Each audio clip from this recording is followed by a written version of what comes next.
Oh, what's up, guys? All right. The attendance tonight was 17,232, 15th consecutive sellout. The gate was 6.13 million. We broke another arena record. The only transport tonight was Tony Ferguson. Performance of the night, Chandler and Andre, and the fight of the night was Royval and Schnell. They all won 50 grand. Congrats. Too soon on an update for Tony at this point? Yeah. Okay. Yeah, I don't know anything about Tony. Other than that was the most vicious knockout I've ever seen. Yeah, no doubt. Any updates on Cowboy as well? Obviously that fight got pulled. So have you heard anything more? No. From what I hear, he got food poisoning. Went to some taco place last night and got food poisoning. And apparently it was really bad. Like, he had really bad food poisoning. They tried to give him an IV, and it didn't work. And so we're trying to move the fight to another date. I was going to ask, so you want to keep that matchup together? We're going to try to. We'll see. I think Lozon wasn't too confident that the fight. He's down to do the fight, but he doesn't think that Cowboy will want to make 55 again. Interesting. Incredible main event, obviously, as long as it lasted, back and forth. I mean, I guess just your initial thoughts on, like I said, a great main event. It was what I expected. It was what you expected. It was what we all expected. Two seriously bad dudes going at it. And Oliveira proved tonight, he's the best, man. He really is. Can you give us your thoughts on this whole weight fiasco and him losing the belt and just, I guess, your It's a nightmare. I mean, it's a nightmare. We were just talking about it in the back there. What we need to do, we have this issue where guys come out and they'll start checking the scale the night before, and, all the Europeans and guys from other parts of the world do kilos. So they all start fucking with the scale to look at kilos, and who knows? There's so many moving parts to this beast of a machine that we run every week. And, we got to have a security guard in there where the scale is now. And, it's something we're going to have to do. Is there any thoughts from you or the rest of the staff on his status as champion, right? I mean, it's your belt. I mean, if you want to give it to him, you can give it to him, right? And that's what you said, like when it was Ally Quinto was going to fight for it, and you're like, yeah, we don't care if he beats the guy, we'll give him the belt. Oh, so. Listen, he's the guy. He didn't make weight. We have rules. He didn't make the weight. He doesn't. The belt is vacant. But I think, I'm sure in the minds of the media and fight fans, Oliveira is the champion. But technically, he's the number one contender now. He's the guy. But clearly, whatever the next title fight is, he's on one half of it against. 100%. Okay, fair enough. Your thoughts on the co-main? Not quite the excitement level in the co-main event that we had in the main. A bit of a frustrating watch, I guess. What were your thoughts on that one? Yeah, it was a weird fight. It seemed like they didn't want to engage. I think there was a total of 6 punches thrown in the first round. So that's a tough one. It happens sometimes. Rose was just here. She said she thought she won. She wasn't sure why. I mean, did you think that it was more competitive or that Rose may have won? I don't even know, man. I started zoning out halfway through it, so I don't know. I guess last question for me is, because of the way that fight played out, would you ever look at pairing them together a third time, or do you now look at that as I'm not going to do that fight ever again? Well, I don't think anybody's clamoring for that rematch. We'll have to figure something else out. Listen, Rose is one of the best. She's always going to be there. We'll see what happens. You got. Did we announce that fight yet? Did we announce the one? Just say it, and then we'll let you know if we did or not. Whaley and Joanna. Yeah. Okay. So when that fight happens, you look at that as number 100%. Dana. Yep. Down here to your right. Obviously, being a champion comes with pay-per-view points. I don't know if you guys have discussed that, but what's Charles' status with pay-per-view points? He gets it. He will still get them? Yep. Even for his next fight as well? That's a good question. I don't know. We'd figure that out. Tonight, DC got inducted into the Hall of Fame. Curious if you could just give us some thoughts on Daniel Cormier and what he's been like to work with. Love him. Super important to the sport. Obviously, means a lot to this company. And, love him. Awesome, happy for him. And it's cool to see somebody that happy to be inducted, too. He was pretty busted up. Because we don't tell these guys when we're doing it. We just surprise them the night of. So, yeah. What was your reaction to the Charles weight thing in real time? As you're getting updates about it? No, oh my fucking God. It's the worst thing that can happen during a, So when the weigh-in's going on, Lene is texting me everybody's weight as they come in, and she hit me with all the people, and then I hit her back and I said, no Oliveira? And she's like, he's up next. So I was like, oh shit, why is he last? What's, And, the worst thing that could possibly happen happened. Thanks. Dana, next to you right here. I know you called Michael Chandler's knockout like the most vicious you had seen, but what do you want next for Tony? That's now 3-4 in a row, and he's, as you said, coming off a bad knockout loss. Yeah, well, everybody was asking me this week leading up to this fight, is this a make or break for Tony Ferguson, if whatever? And I said, no, I mean, he's still one of the top 10 guys in the world. He looked damn good in that first round. But that was a vicious knockout. You know what I mean?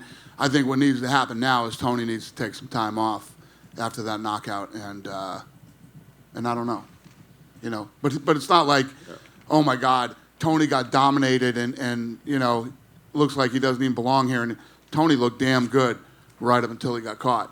And in this game, anybody can get caught with anything. Michael Chandler also said he'd be down to fight Conor at 170. Conor said that fight could actually happen in the future, maybe not next, but what do you make of that call out? Yeah, that's a fun one, man. I mean, who the hell wouldn't want to see that fight? Yeah, that's fun.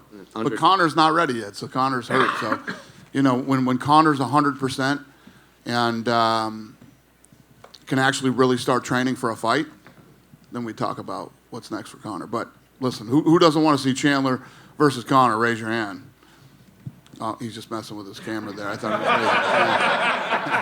was me. Andre Fiallo said he ran down back here, and he said he already booked a fight for Singapore in a couple of weeks, but didn't have an opponent yet. Listen, man, you know me. I love that shit. He came back into my green room after and was like, I want to fight. He's laid out 3 dates for me that he wants to fight. Matchmakers are screaming no. I'm like, we're doing it.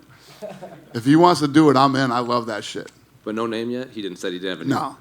Then do you have to have a conversation with Shogun now? I know he said he wanted 2 more fights, so I would assume next fight would be the end of it. Yeah, I think Shogun is Shogun has 1 fight left. And again, I mean, I'm glad you asked me that question. Anderson Silva. What the fuck is Anderson Silva talking about? When have any of you ever heard me talk negatively, except for the fight in Abu Dhabi, about Anderson Silva? Never. I've never talked bad about Anderson Silva. Not only that, we let the guy, fight through his contract. He lost, like 7 of his last 8 or 8 of his last 9 fights, and always treated him with, I don't know where the hell this is coming from him, that then I started trying to make it so he couldn't make money after, I said, Jake Paul's looking to fight somebody, fight Anderson Silva. That guy's out there. He's available. And he's 47 years old. It's baffling to me. Anyway, so you asked me that. It's like Shogun is a legend, not just here, but in the sport. Pride here. And it's not like Shogun went out there tonight and looked like, oh my God, this guy can't even compete in the sport anymore. He's got 1 more fight left on his contract, so I'll give it to him and let him make that money and go out the way he wants to. When's the last time you actually talked to Anderson? It's been a long time. But his son hits me up. He wants to come to fights. Absolutely. And this is his house. If he ever wants to, that came out of left field and makes absolutely no sense to me. Unless you guys have heard me say something that I don't remember saying. The only time I ever said anything negative about Anderson Silva was in Abu Dhabi after that fight. Finally, Randy Brown said the fighters weren't allowed to walk out with flags. Is that something that's going to move forward? Yeah. Any specific reasons or just no flag? You know why. You guys know why. Hey, Dana. Let's not even play that fucking Dana, game. I think you had expressed some frustration towards Anderson when he made that comment that the UFC was more of a family back in the day when he referenced Lorenzo being there and how it's been different. Do you recall that one? No. Is that negative? I don't know. He had said that about you, and I think you were frustrated about it. I don't think I was frustrated. Okay.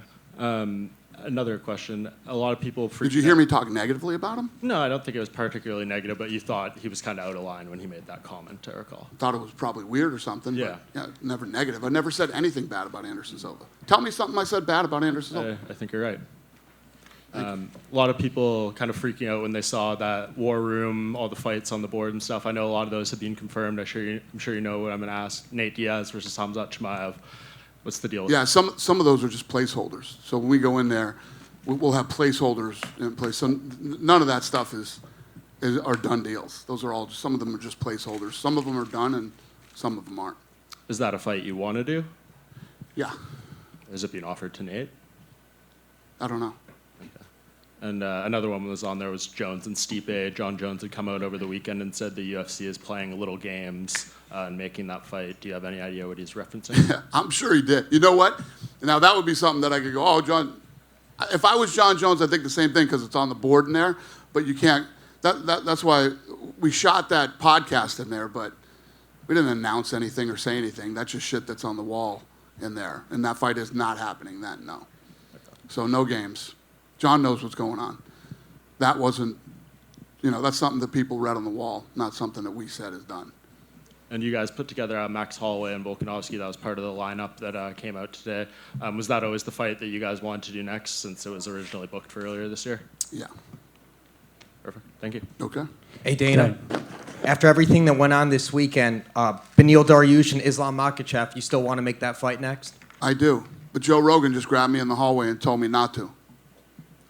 Winner of that fight, would that be for the number one contender spot? Yes. So then, with everything that went down this weekend, any way Michael Chandler or any other name could be fighting Charles Oliveira for the vacant lightweight strap before that fight, we get the results for that? Yeah, I don't know. I mean, the fight just happened. Brandon Royval, number 6, he got the victory, he got the performance bonus. He called for a flyweight title belt. What do you think he's got to do? He's probably at least one more fight away from that. Yeah, I don't know. I don't know tonight. I don't make fights the night of the fight. Any update on what to do for the flyweight title? Are we going to see the trilogy fight with Brandon Moreno and Figgy? The quadrilogy, rather. Probably not. Yeah, it's probably not going to happen. What's going to happen instead? Well, I'll tell you when we announce it. Appreciate it. All right. Hey, Dana, right behind over here. Yep. The Footprint Center was rocking all night. I think I saw 3 empty seats throughout the night. I'm pretty sure those people were in the bathroom. So what did you make of the crowd tonight? That's always, this is the second time that this place has been incredible. The fans here are nuts. I love it. And after Trinaldo's fight, he said that he stopped aging at 33. Are you ever surprised when he comes out, he's 43 years old, and he looks like he has a lot left in the tank? Were you surprised by his performance tonight? Yeah, no, I wasn't surprised, but no, the guy's a savage. Thank you. Yep. Dana, Duncan Yep. here from Fox Sports Australia. Hey, buddy. How's it going? Just back on that Volkanovski versus Holloway trilogy fight. How important is that to Volk's legacy, considering that there was so many question marks over the decision win last time? I don't know if there's any question marks about him now. I mean, that guy, after his last performance, he looked unbelievable, unstoppable.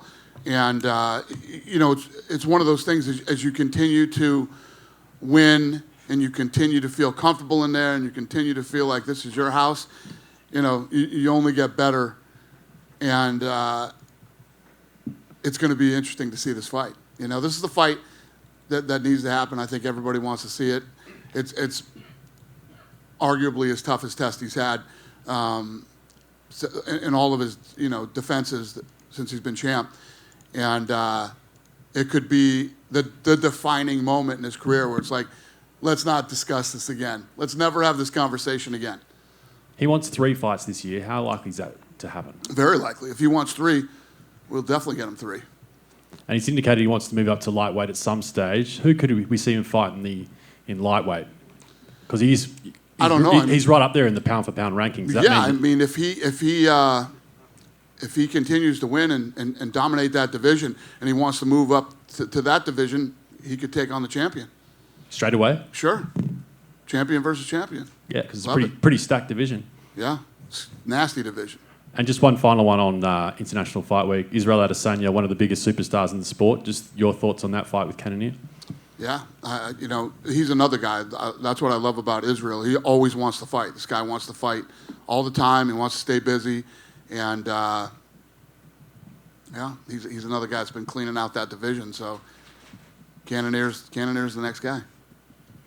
Dana, this one for you right here. To your right. Mm-hmm. Michael Chandler says that he's Dana White's favorite fighter. Can you confirm or deny Who? this?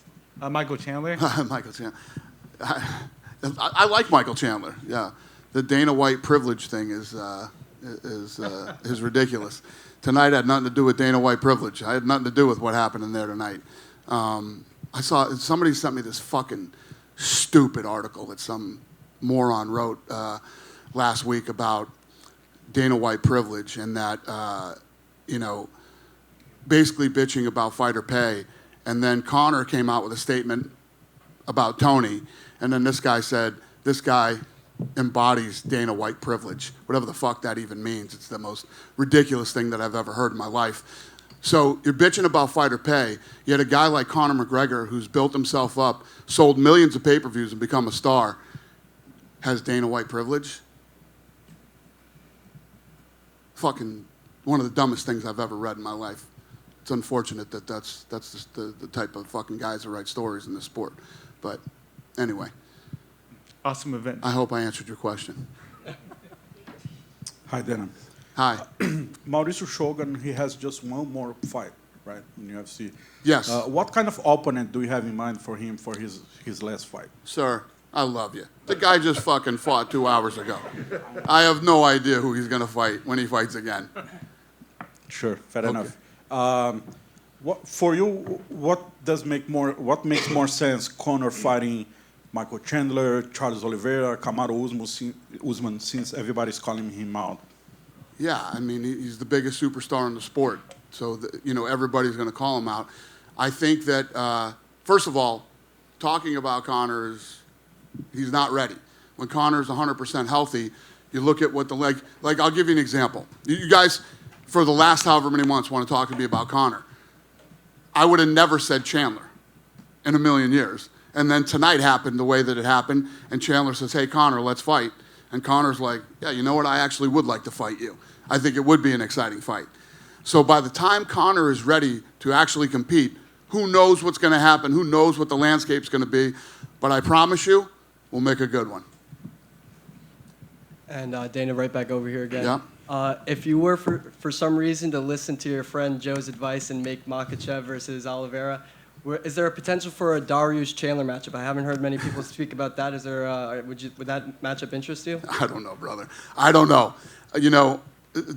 When I get up here after a fight like tonight, I'm not even thinking about that stuff. Tuesday, we will get back into the war room. We'll put some shit on the board that might happen. We'll put some shit on the board that will happen, and we'll figure it out. I don't know tonight. But, I'll give you this. I'll be honest with you. I get it. Listen, who doesn't think Dariush and fucking Islam is a great fight? I mean, it's a fucking killer fight. I would love to see that fight to see who the number one contender is. But I'm not going to lie. After tonight, I don't mind, I'm like, I wouldn't mind doing Islam versus, Oliveira either. So we'll see what happens. We'll get in the war room and argue about it and figure it out. Thank you. Thank you. Dana, do you have any updates on when you are planning on going to Salt Lake City? Yeah. Did we announce that? Soon, my friend. Soon. We are definitely coming to Salt Lake City, and it'll be soon. You good? Have a good. Just one more. Since we're talking about all the lightweights, I asked you this in Jacksonville. Dustin Poirier is really wanting to fight. Any update on a potential fight for him? No, not yet. Okay, thank you. Thank you, guys. Have a great night.